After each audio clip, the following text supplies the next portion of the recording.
ప్రియమైన దేవుని పిల్లరా, ఈ రోజున దేవాది దేవుడు మరి ప్రపంచంలో అందరికీ మరుగు చేయబడిన గ్రంథాన్ని మనకే బయలుపరిచాడంటే దానికి గల కారణం ఏంటి? మనం ఆయన స్నేహితులము. హల్లెలూయా.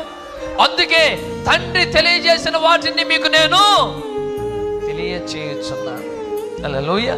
ప్రియమైన దేవుని పిల్లరా, దేవుని స్నేహాన్ని మనం పొందుకోవాలి, లోక స్నేహం కాదు. ఒకవేళ నువ్వు లోక స్నేహం చేస్తే నీ యొక్క మార్గమును తప్పిస్తాడు వాడు, సాతానుతో మనం స్నేహం చేస్తే మన మార్గాన్ని తప్పిస్తాడు. అవ్వ మార్గాన్ని తప్పించాడా? ప్రియమైన దేవుని పిల్లారా, ఇజ్రాయేలుని మార్గము తప్పించాడా? మరి ఈ రోజున కూడా మన మార్గాన్ని వాడు తప్పిస్తాడు. అందుకనే మనం సరైన మార్గములో నడవాలంటే తప్పకుండా మన ప్రాణ స్నేహితుడైన యేసుక్రీస్తు వారితో మనం స్నేహం చేయాలి.